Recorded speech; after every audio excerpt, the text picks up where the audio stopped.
Ladies and gentlemen, good day and welcome to the Suprajit Engineering Q1 FY26 earnings conference call hosted by Anand Rathi Share and Stock Brokers Limited. As a reminder, all participant lines will be in the listen-only mode and there will be an opportunity for you to ask questions after the presentation concludes. Should you need assistance during the conference call, please signal an operator by pressing star then 0 on your touchtone phone. Please note that this conference is being recorded. I now hand the conference over to Mr. Mumuksh Mandlesha from Anand Rathi Stock Brokers Limited. Thank you and over to you, sir. Thanks, Anushka. On behalf of Anand Rathi Shares and Stock Brokers, I welcome you all to the Suprajit Engineering Q1 FY26 conference call. I thank the management for taking time out for this call.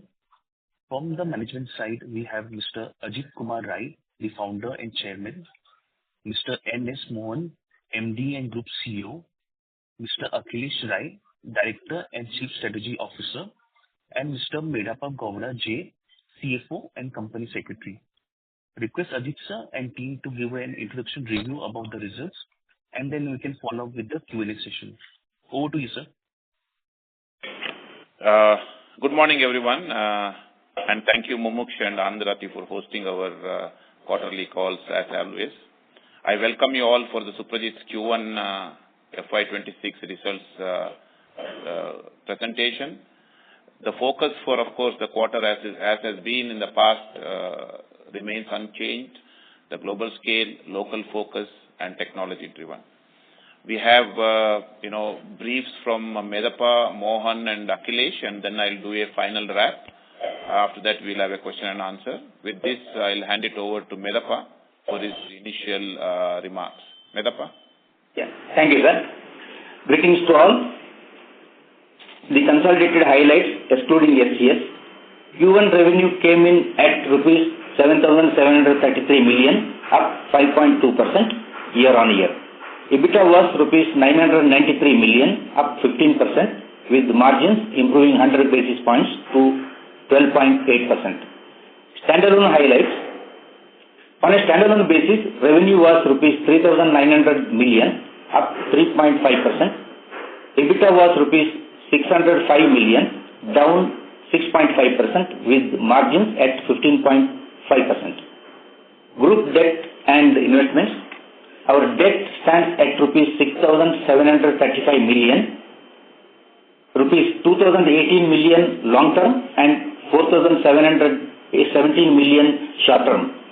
Investments in mutual funds and bonds were rupees 2,568 million versus rupees 2,513 million in March. Thank you. Mohan sir, over to you.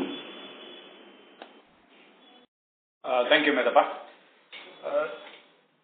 Very good morning, everybody, and I will walk you through the general business scenario, and I'll also take you through the performance of some of our divisions. Let's start with the Indian automotive industry. I'm sure that you all know about it. We had a pretty muted growth in this quarter. Passenger car vehicles just went up by 3.5%, and two-wheelers by around 0.7%.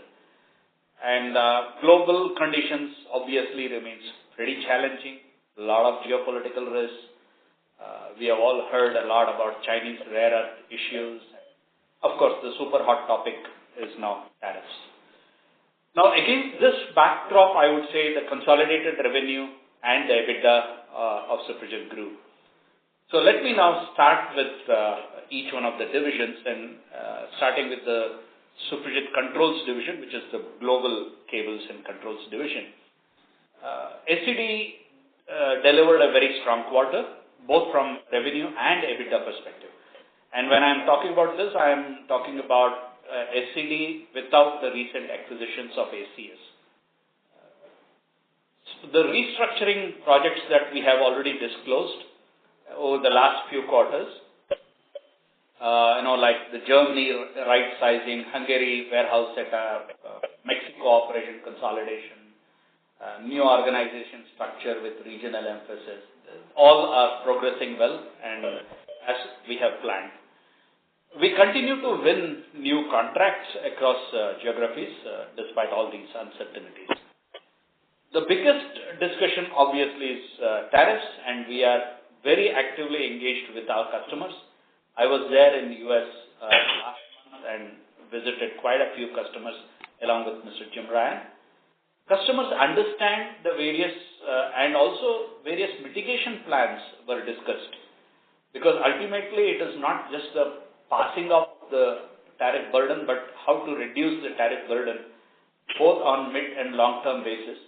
While we are doing this, we are also seeking relief on a near-term basis. So we are seeking support from the customers. We will need to see how this and where this tariff lands, and our biggest concern here is the effect on OEM and end customers, particularly how it will affect the US economy and the global economy. Moving over to the domestic cable division, DCD reported a very strong revenue growth, outpacing the industry. And the business also continues on a strong wicket in terms of EBITDA also. Particularly aftermarket growth was very good, and our Beyond Cables initiative continues to gain traction in the industry.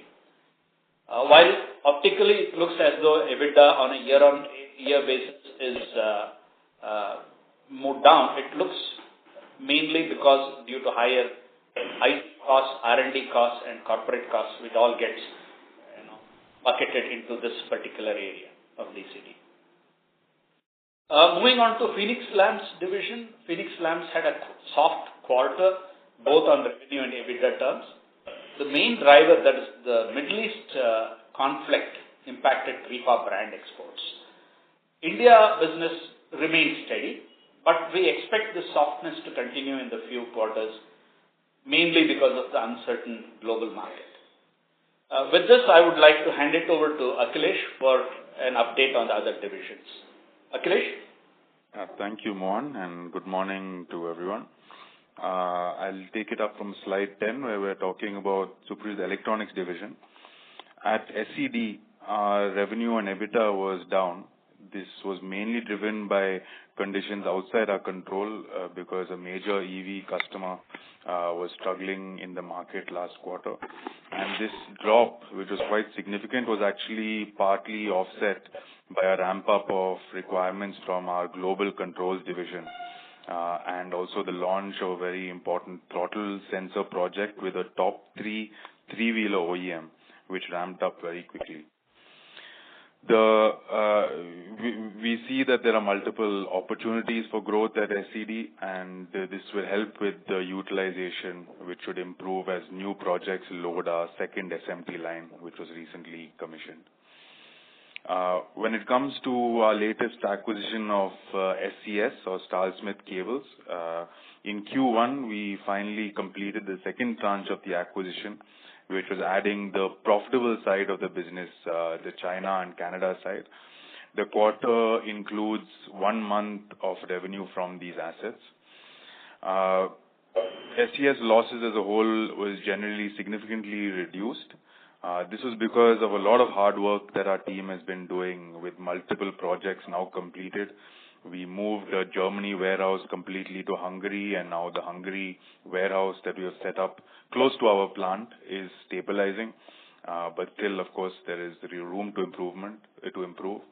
In Poland, we have completely closed down the entity there. So this has completed this quarter. And Moroccan operations, which had significant issues with productivity, have now been improved and streamlined. Finally, we announced it this quarter that we reached an agreement in Germany to rationalize headcount further. This will be completed in the next quarter or so. Of course, the integration story continues. Till now, we have been focusing on a lot of firefighting. Now we are focusing on things like logistics projects, purchasing improvement projects that are now ongoing, and we continue to target turning consolidated SES EBITDA positive by Q4 in this year. When it comes to the technology center, Suprajit Technology Center, or STC as we call it, is working very closely with Blue Brake at a feverish pace on a two-wheeler ABS product. This is a timely development considering the announcement of mandatory ABS recently made by the government. The new STC facility is also on track for an inauguration in 2026, and we look forward to host you to see this new facility, which will house almost 200 engineers. STC remains focused on supporting our divisions with braking, actuators, electronics, and global back office engineering support projects, and it has been very successful in these. Finally, some general updates. We are doing a very big project of SAP HANA implementations. This is across, we've already completed implementations across 5 entities and 7 plants that go across 4 different countries. So very complex SAP implementations that we have rolled out, and we plan to roll out across 15 plants over the next 12 months, which also is across at least 5 countries. Soon, all Suprajit plants will be talking one language with the centralized support system based here in India. We are also focusing a lot on talent development to support our global operations and the new technologies that we're bringing to India. And also as part of that, there is a chairman's club led by me, which continues to expand to bring the best talent of Suprajit to the top. Finally, a good announcement that we, marked Suprajit's 40-year anniversary with a celebration in May. It's a milestone for a story started by our chairman and made possible by our people, customers, partners, and cherished investors like yourselves. So some pictures are in the press release as well from this global Samrama. With that, over to you, Chairman, for closing remarks. Thank you, Akhilesh, Mohan, and Medappa. As a concluding summary, I would say that we continue to outgrow industry business growth in terms of operational metrics and operational efficiencies, continue to go to new levels. Our international operations are in line with our targets internally. Phoenix Lamps and Electronics division are slightly sluggish due to market factors, but I am pretty sure in the next 1 or 2 quarters it should get back to normalcy as we see it. Domestic cable division, if you look at their own individual performance without some of these overheads, has continued to perform absolutely strongly. But I think the real story this quarter and even probably to some extent last quarter is the turnaround happening at Controls division. You might have noticed that the EBITDA of Controls division has grown from 8% to 12%, which is a very pleasant, internationally acceptable levels of margins there. These, of course, except SCS, which, as Akhilesh mentioned earlier, we should be EBITDA positive by the 4th quarter of this year. We are well placed to resolve customers' concerns with tariffs. I think quite a bit of them have been resolved. Some of them are yet to be done, but the important part is that with our multiple opportunities to change the footprint over the medium term gives us a unique position to satisfy customers' requirement, which probably our competitors do not have. I believe that the tariff actually offers a good opportunity for us in the medium to long term than many of our competitors have. So with that, I will ask Anushka to open the floor for questions, and we are happy to answer the questions. Thank you, and over to you, Anushka. Thank you very much. We will now begin the question and answer session. Anyone who wishes to ask a question may press star and 1 on their touchtone telephone. If you wish to remove yourself from the question queue, you may press star and 2. Participants are requested to use handsets while asking a question. Ladies and gentlemen, we will wait for a moment while the question queue assembles.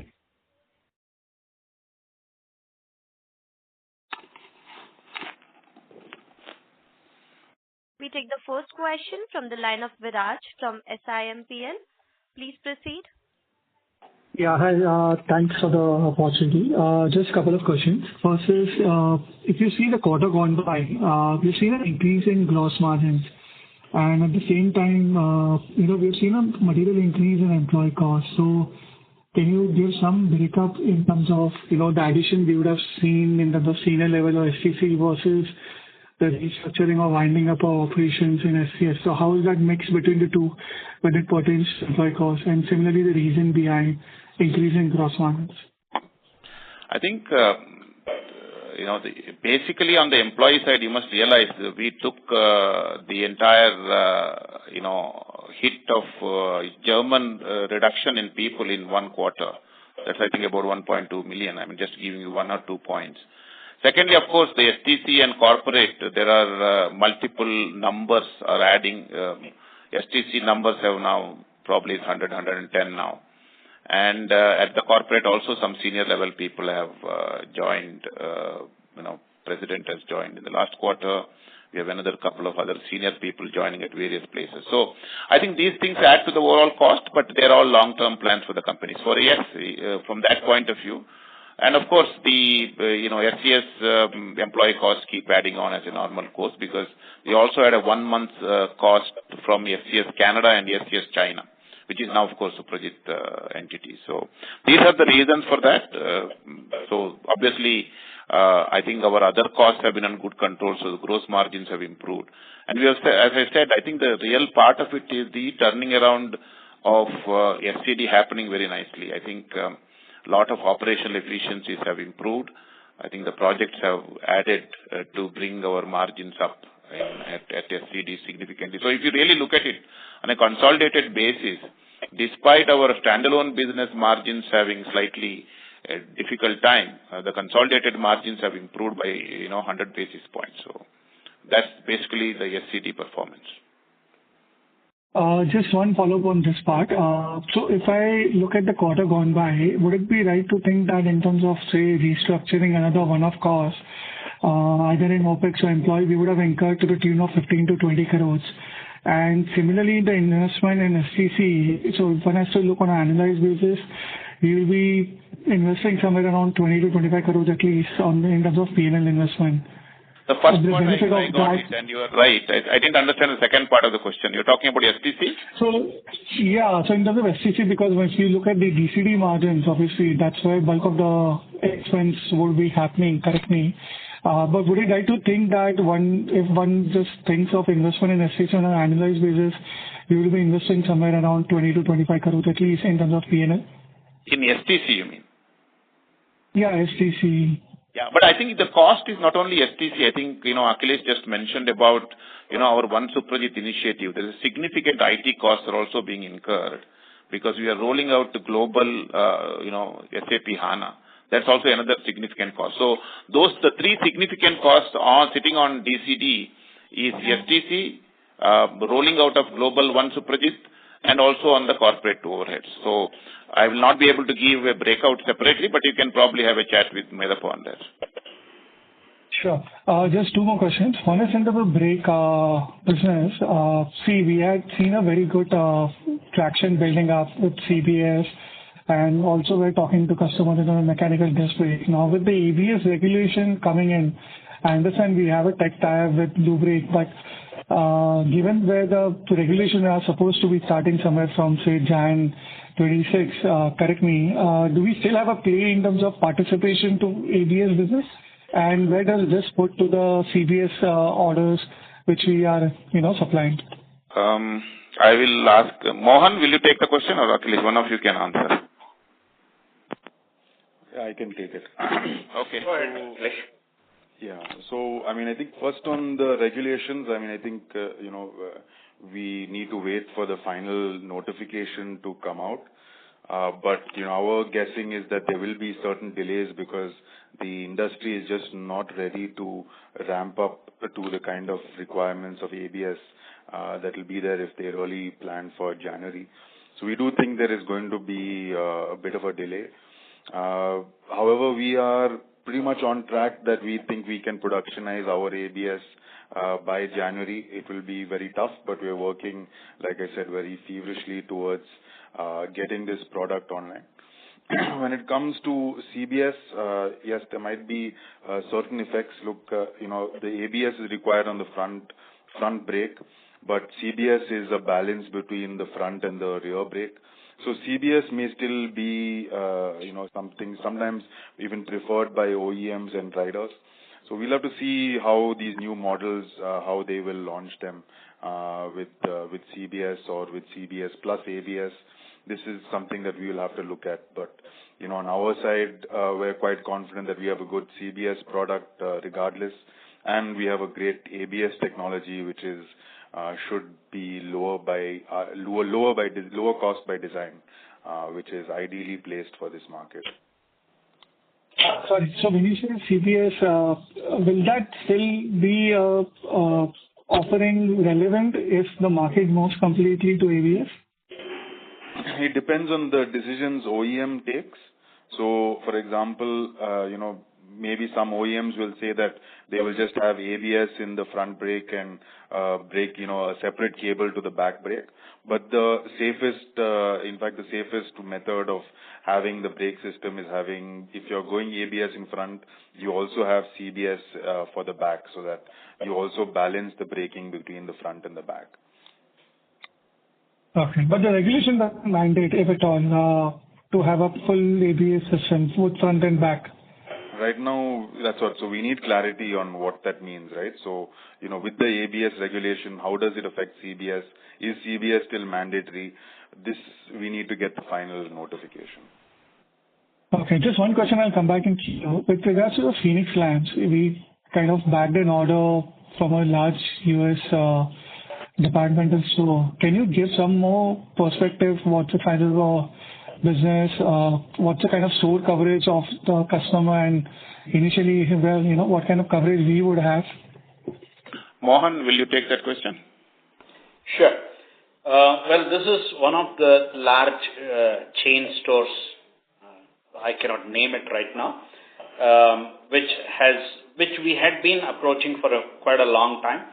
So this is going to be launched in their brand. It will not be launched, obviously, in the Phoenix brand. And in terms of the volume of business, etc., I would not be able to disclose it right now for a specific reasons that we have agreed with them. Once it is much more concrete and we start shipping out, it becomes more obvious and transparent. Sure, I'll come back in. Thank you. Thank you.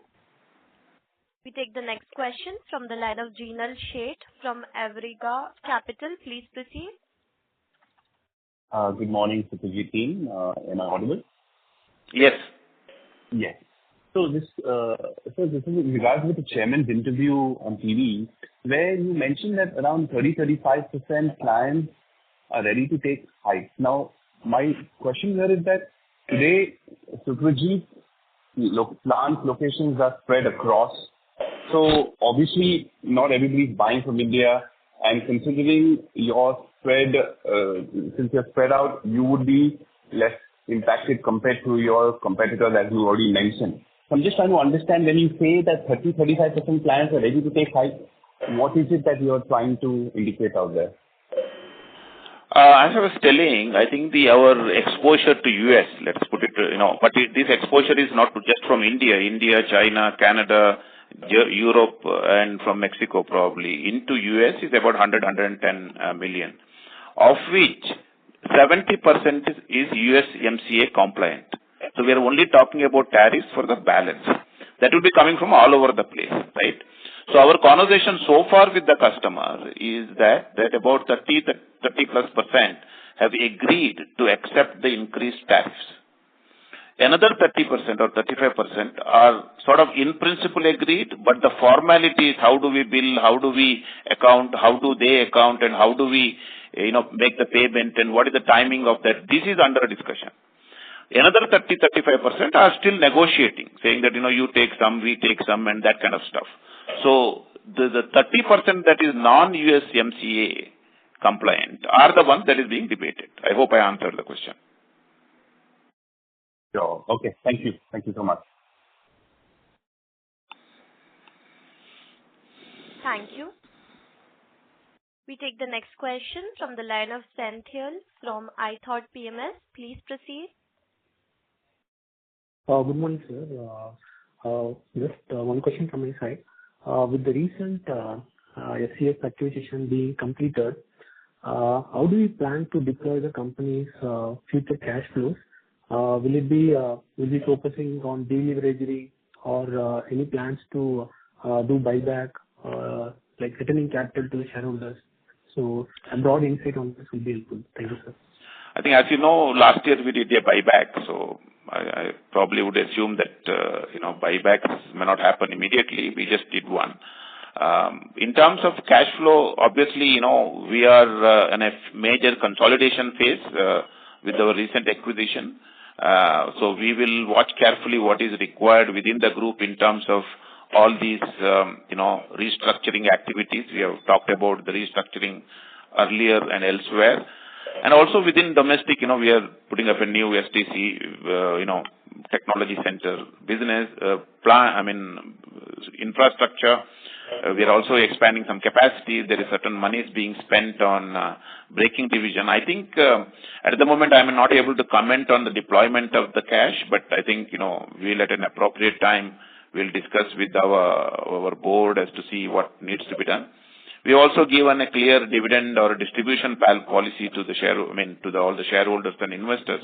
I think that still holds.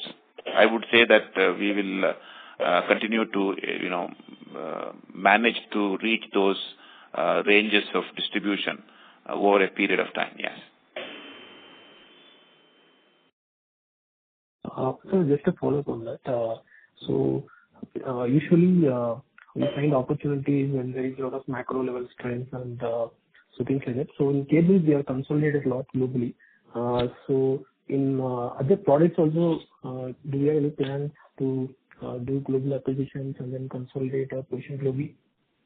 I think at the moment, we just completed one, acquisition. So I think our focus for the next medium term, short and medium term, is to make sure that whatever committed to do with these acquisitions turn out to be what it is, and that we deliver on our commitments to ourselves and to the investing community. So I think that is our focus. What happens when something comes on the table is different, but at this moment we have no such plans of any new acquisitions. Thank you, sir. Thank you. We take the next question from the line of Amit Hiranandani from Phillip Capital. Please proceed. Yeah, thanks team for the opportunity. Sir, can you please help us understand how much was the tariff impact in Q1 and how much more can come in balance part of the year? The question of timing, Amit, of tariff is difficult to say. We may pay this quarter and customer may reimburse in the next quarter. So the timing is an issue. So that we need to deal with. Now, in terms of the overall impact, I would say, as I said, I have given the breakup of 30%, 30-35%, and another 30-35%. That holds. So there will be a timing issue. So that does not mean that we will be absorbing something. Will there be a marginal, maybe 1 or 2% here and there? Overall, we will absorb. It's a different matter because it's a question of how we present to the customer and what is the final negotiation turns out to be. As in the first quarter, we haven't had any impact of tariffs. Okay. And then secondly, on the SCS division, so here the 70% revenue comes from Europe, and which remains generally soft. And in addition, now Canada and China are most likely to report a single-digit growth. So considering this situation, how company aspires to grow this SCS revenue? Additionally, if we will not be getting the required scale for this division, so how margins will improve in this division?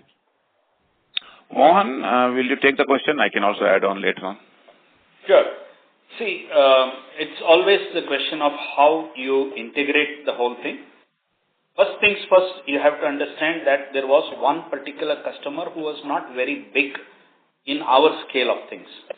Now, through this acquisition, we have got that big customer in the fold. This is an American customer, US-based customer. Second thing that has happened is that we have got another European customer where we already had a significant, I would say, exposure. But with this, that became much more cemented as a critical supplier for them, or an important supplier for them. So these acquisitions help us to build the scale that we want to be. Therefore, individually, will that in itself grow? Obviously, it will grow. That growth would be based on the market growth. Therefore, this acquired growth is going to bring us what I would call it a scale. And these individually will have their own overheads to manage. Now, once we consolidate it and work together, the operational overheads comes down. Therefore, the overall profitability of the business unit starts becoming better.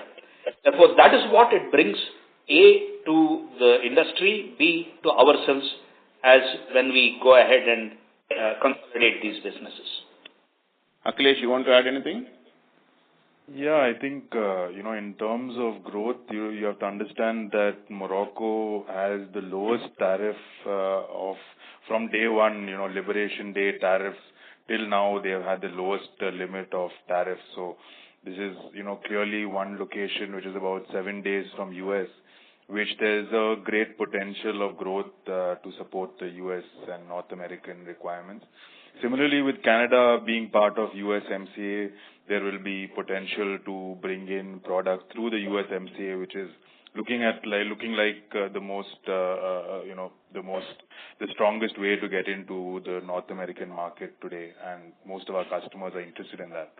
So these will bring these two channels towards our customers, and then with our tech center bringing new actuation technologies, actuation and electronic and sensor technologies, these new products will open a lot of new things for all our customers in Europe and US, and these production locations are perfectly located to integrate into larger assemblies and supply into either Europe or US. So I think they're very well poised for organic growth as well. I think the sum and substance of what we are trying to do here is simple. The supply chain in automotive industry is becoming a lot more complex today. That too added the dimension of tariff. What you are currently being able to offer, as Akhilesh said, a 10% base out of Morocco, for not just for the SCS customers, but for everybody. In fact, we are in discussion on that. So ultimately what's happening is an integrated Suprajit Controls division. We are positioning ourselves as the most robust cable supplier with multiple locations to deliver products to customers, which will work best for the customers, whether it's tariff related or otherwise. I think this is where the whole thing fits. So after a year's time, I don't think, like we are today not talking about Westcon separately or LDC separately. In a year's time, we will not be talking about SCS separately. This year we are talking it because to make sure that it is in green before we talk on a consolidated basis.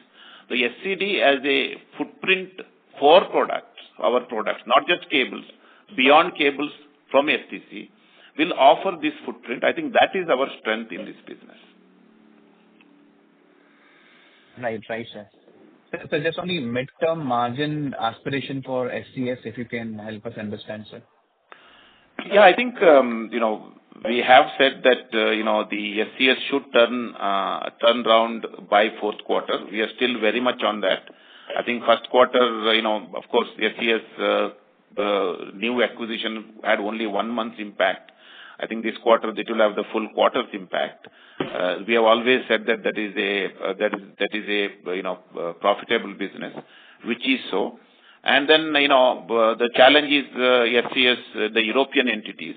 As been just mentioned, the one warehouse in Germany, high cost, has been closed.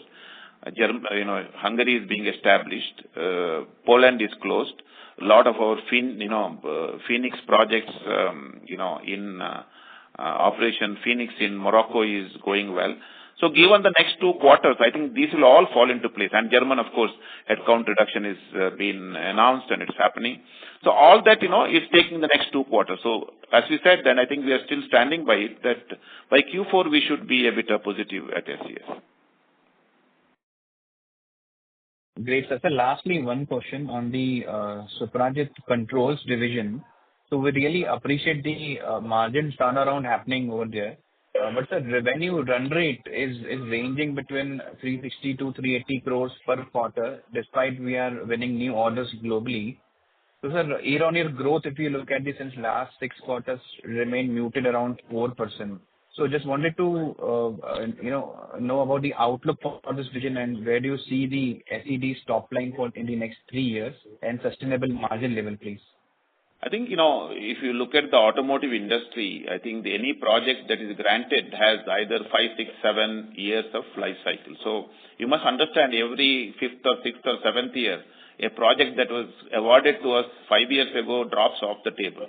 So when you say 6% growth, which is what I think Controls Division has done in this quarter, it actually means something like a 15% growth. You must realize also what has dropped off from the table. So the new business that has been won is more than, substituting the business that is getting dropped off. That is a very important point. And secondly, you must realize whether it is Europe or US, they are basically businesses, automotive industry is on a kind of a negative trajectory. Where when we are talking about a growth, I think that itself is, quite satisfying to us. But having said that, can we have a higher growth? I think the answer is yes. I think some of these uncertainties are slowing down businesses. And, customers are either delaying, changing, launches are getting delayed. So these are the uncertainties of the world. So when, let us say, in a quarter or two, when let us assume that all these uncertainties are behind us, I think we will see a clearer picture. And I am still hopeful that by end of the year, we will have a double-digit business at Controls Division. All right, sir. All the best. Thank you so much. Thank you. Thank you. Before we proceed with the next question, a reminder to the participants, in order to ask a question, you may press star and 2. Star and 1, I'm so sorry. The next question is from the line of Viraj from SIMPL. Please proceed. Yeah, thanks for the opportunity again. On Phoenix Lands, so when we acquired, right, that business had a lot of traded sourcing from a lot of vendors in China and Korea.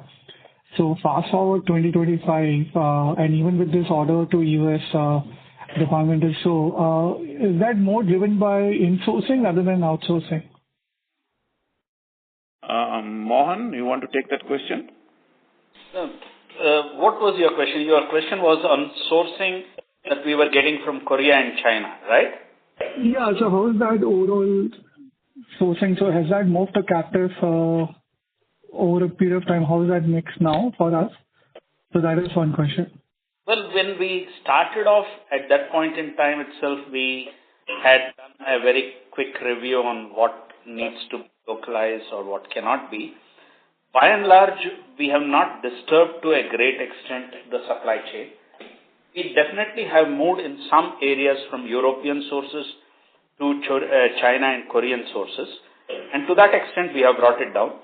Now, from there to bring it in India, we don't have that kind of flexibility.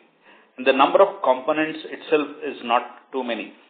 Therefore, there is limited flexibility. To the extent of flexibility that we have already flexed it. I don't think we can do beyond this now. I think the last point, I think probably Viraj, you are trying to attempt is that, in terms of our business, when we first took over 10 years ago, it was 70% OEM and 30% or so of aftermarket.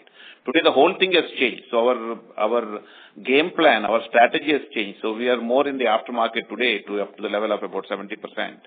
And I think that's where we were able to sustain, despite everybody questioning, our reasoning of acquiring. So it continues to be very profitable because we have changed the whole business model itself in terms of how we enter the market beyond OEM. No, I think that's really appreciated and you've done a very good job in turning this around. So thanks. Congratulations to you and the team for doing this. Just two more questions, sir. One is on the SCD. I think, when we acquired LCD, we were also looking to shift some of the incremental or the existing business of LCD to the India operations. So while we have done, we have seen a good amount of order wins, large order wins from MNCs, which are incremental new businesses. But any of the LCD business, has that also moved to the India operations? Any color you can give? How much of that has already flown through or yet to flow through? No, I think, now it's all customer driven, Viraj. We did when we first acquired controls or, LDC entities, some business we did move from Hungary to India. I think small business was moved from Matamoros to India.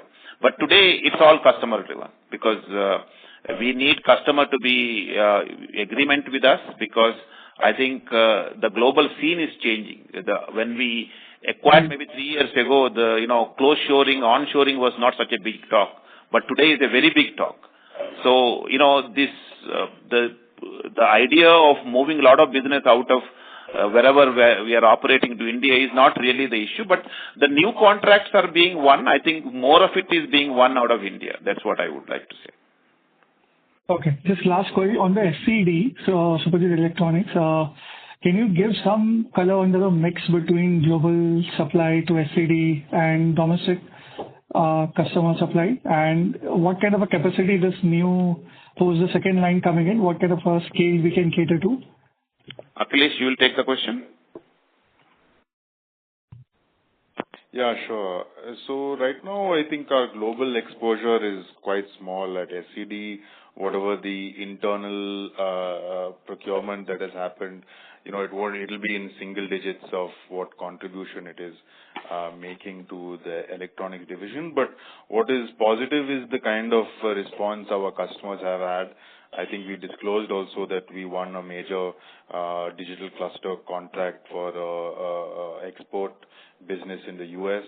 So clearly we've also got a lot of customers to come visit us. Multiple off-highway customers have already, certified our plant for production. So we see a good pipeline there. But right now the exports is quite small.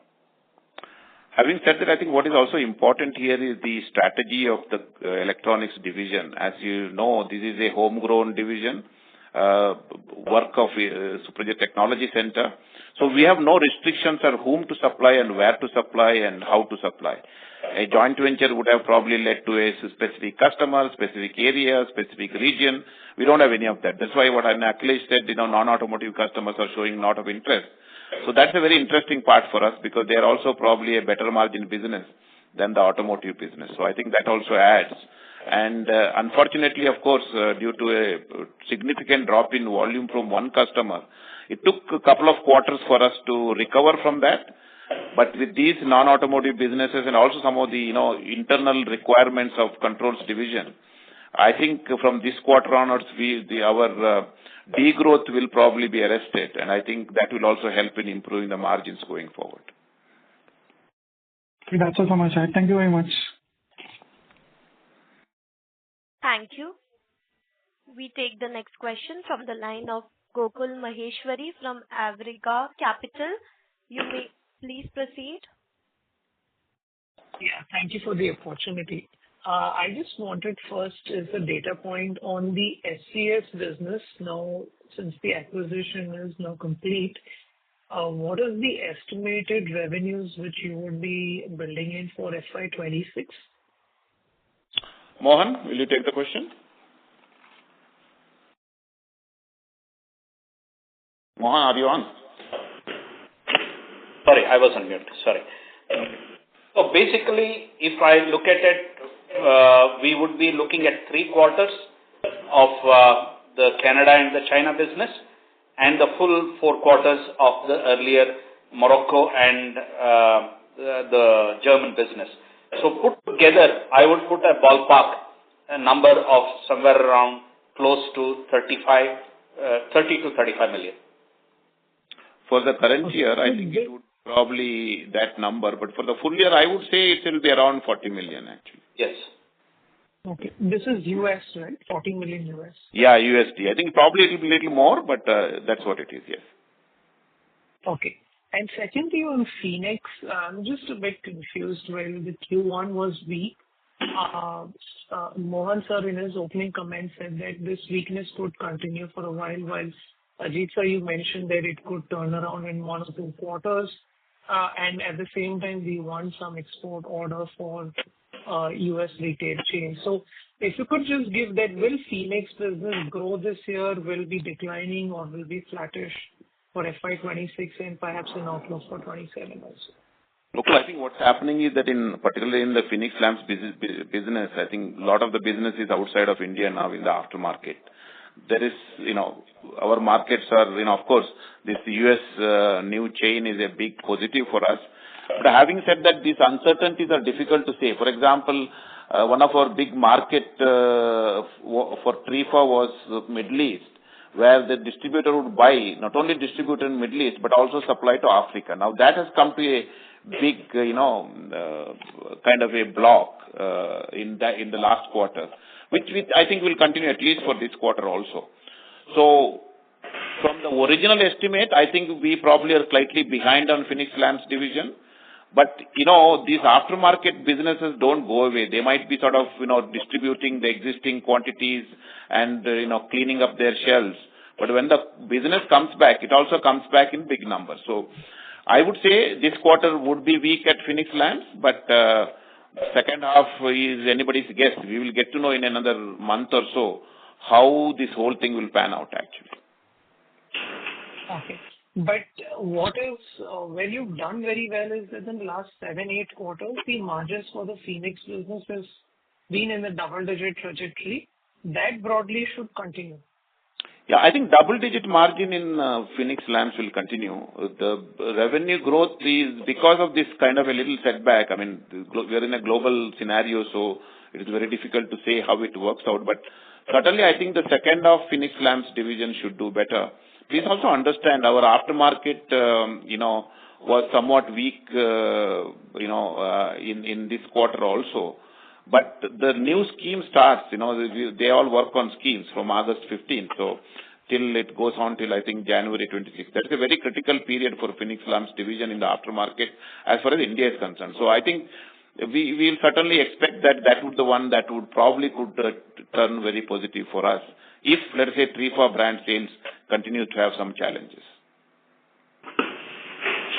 Great, sir. Thank you so much and all the best. Thank you. Thank you. We take the next question from the line of Amit Hiranandani from Phillip Capital. You may proceed. So just two bookkeeping questions. What was the reason for higher other income in Q1? And secondly, the capex outlook for the next two fiscal, including the SCS division. Sorry, what was the second question? The capex outlook, including the SCS. Yeah. The other income is probably, it's just basically relating to our investments. I think Medappa can give an offline answer for it, but I think it's basically improvement in, those, investments returns, I think. In terms of the capex, I think we talked about 150-160 crores, but then it's probably spread out between this year and the next year to some extent. The major portion of it is, of course, some of them is relating to restructuring under SCD, and other major one is the Suprajit Technology Center, and some of other, infrastructural projects that we are doing in India. That is a range, but it is not just for this year. It will also spread over to next year. Right. So secondly, if you can help us understand more about this Suprajit's beyond cables strategy and, products at present, customers and the new likely addition into this, please. Yeah. Akhilesh, will you take that question?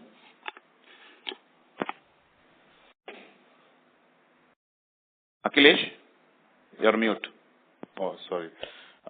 So beyond cables is split into three different verticals. You have to understand that our mechanical cables are, the lowest cost and easiest solution to transferring mechanical actuation in any vehicle, and that's why we supply to almost every OEM globally and every tier one also, because this requirement of transferring motion is required in all vehicles. Now, when it comes to our strategy here, we are looking at the electromechanical actuation and the sensor side of the same actuation product. So, for example, from, speedometer cables, we are now doing the digital cluster. From brake cables, we are doing the brake systems. From the throttle cables, we do the throttle sensors. And from various, locking cables that we were doing, now we do various solenoid and motor-based actuation to, lock your power charging or your charging lid or your fuel lid, or your steering lock or your seat opening and unlocking. These are all now can be done even by actuators. So we give the customer that full range of actuation. And if you look at it in terms of, a larger perspective, we basically break into three different areas that we're focusing on. One is the brake systems, because brake systems is a big, a big opportunity by itself. And the second is electronics and sensors, which is completely at our SCD division where we have our own SMT lines. And finally is actuation, which is happening at our cable divisions, because we do these cable-based actuators for things like seats, where seats fold, for example, with a GM or a Ford, in big SUVs where you press a button and the seat just folds in front of you. This happens to our actuators, and it's not something that's very popular in India yet, but it's a standard in US and slowly in Europe. So we give these kind of actuators to all the global majors. So in these three areas, we're focusing a lot of our effort of tech center development, R&D, to become leaders in technology in these areas. And it's all, like Chairman said, homegrown technologies that are built in India but built for the world. Hope that answers the question. Yeah, just on the follow-up on this thing. So EMA, sensor, locking system, brakes, and electronics actuators. So presently, what is the revenue we are having it from this, and what is the target for your next 3 years? So we don't have the breakup of this. We don't publish it, but it is still there's a lot of potential to grow. It is probably in the high single digit or low double digit kind of region. But basically, if you look at it, these are things that end up going across divisions. So therefore, it will be a little confusing to give a revenue number there for these kind of product lines. But these three different verticals go across divisions, where some braking products are supplied in our SCD, some are done in DCD. Similarly with sensors, some are done at SCD, some are done in electronics division. So it is a bit, maybe we can probably disclose it at some point, but right now this is not a disclosed breakup. Yeah, I think just to add to what Akhilesh said, I think the electronics division, you clearly see the number. So that is seen and you know it, and that forms the percentage. Whereas the braking product and actuations are currently being disclosed under respective plants where it is being actually manufactured, because this has been manufactured in multiple places.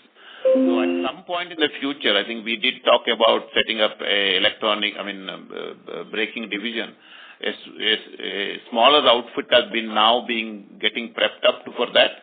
So quite a bit of it will be made there, but also quite a bit of that will be done in individual plants. So at some point in the future, I think probably the braking division will start reporting a separate revenue and profitability, whereas actuation will probably never be separately disclosed, simply because I think it truly goes into multiple plants anywhere in the world. So it's probably will group it under cables only.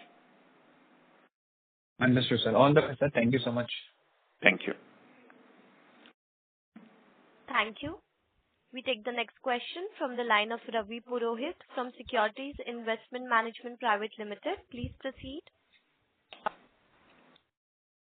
Gentlemen, sir, two questions. One is on, from the time that we acquired LDC, right? It's been, I think, more than 3 years now.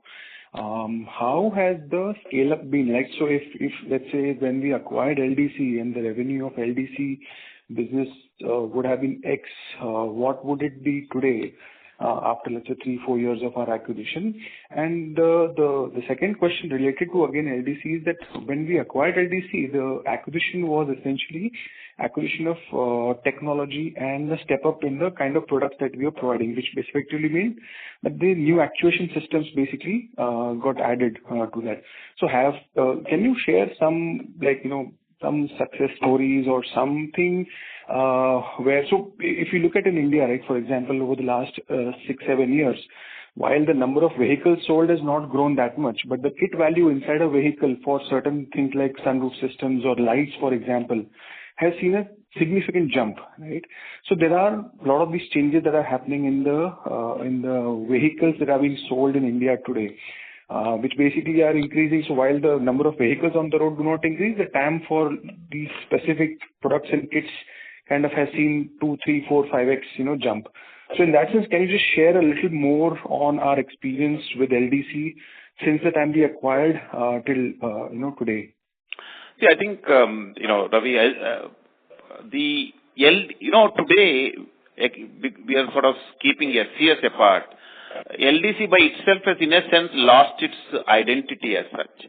So when you are today, for example, I'll give a classic example. When you are offering, let's say, European customer, we will offer from customer what they want. It could be today from either Seofolk, which is an LDC plant. It could be from Morocco, which is an SCS plant, or from India, or China, wherever. So we see what is the customer requirement. So asking what is the LDC's growth, I think it has got no relevance anymore. The point is, it is up to the customer. So if you really look at it, as LDC has grown, maybe a little bit, but not much, if you look at the LDC entities by itself. But I think that's not really the issue. The issue is, customer would have probably gone elsewhere and LDC business have gone if we didn't have this footprint. So if they are not given to Seofolk, they have gone to given it to India. So we have still have the business within controls division. So I think LDC is part of a larger, game plan that we have had. Now coming to like EMEA part of it, I think what we understood after, let's say, a year or so of getting into business is that there is only one or two varieties of electromagnetic actuators that they were trying to dish out to customers. I think customers' expectations have changed. So the STC today is working with the LDC team to completely upgrade the portfolio of actuation and actuators.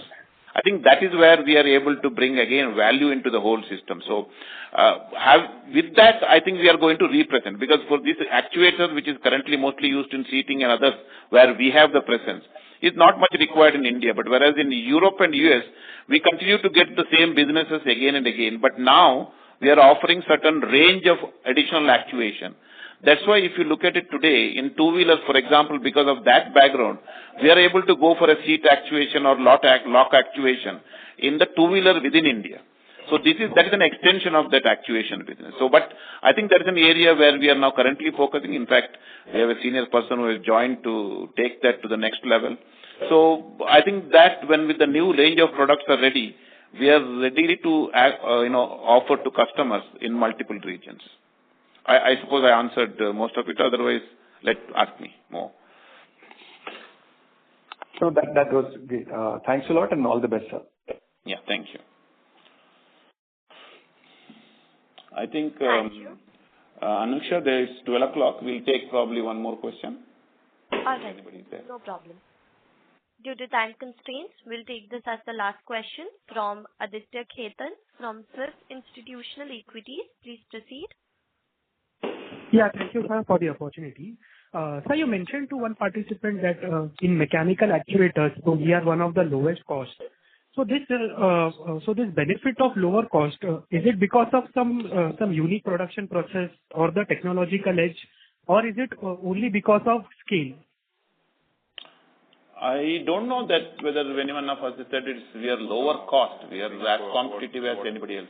Hey, maybe I can explain it since I said that. So basically, this is a technology. What I meant was the technology of cables is lower cost than, say, a technology of pneumatics, which is lower cost than the technology of electromechanical actuation. So, these are the kind of, it is a technology related point of cables being the lowest cost. Within that, of course, we have the highest scale and, compared to our competitors in cables, we might have certain advantages.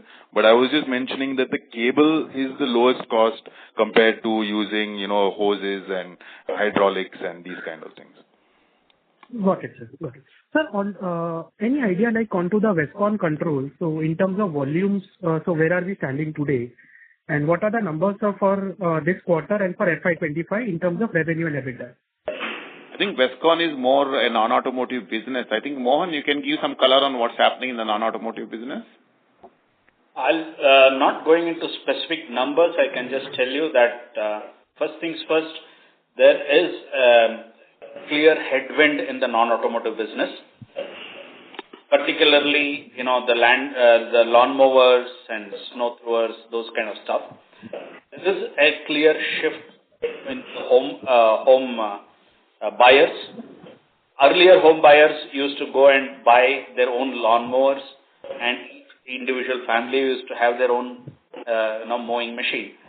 Now it is going into a level where larger lawn mowers are being sold, but it is being sold to people who contract it and mow the land for multiple houses. Therefore, there is a small shift that is happening. And the second shift that is happening is from ICE engine to the EVification out there also. So there are two things which are what I would call as headwinds for us. Having said that, we always look at it as an opportunity as to what we can do. So we have started moving into rotary sensors, throttle sensors. Therefore, we have started working on rotary throttle sensors, which we have already started giving to one of the customers. And also we are diversifying beyond what we have been doing at Westcon by going into electronics. Therefore, these are the two ways that I can look at. The basic cable-based system over time is going to morph.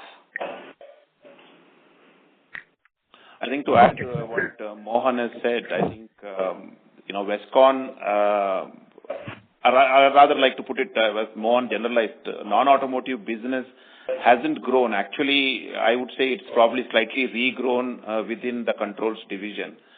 But controls division has still grown because of the automotive growth, which is again a division a business which is actually not growing, but we have outpaced. So on a consolidated basis, SCD has got both automotive and non-automotive. We are still growing the controls division business, despite non-automotive part of that business actually has degrown.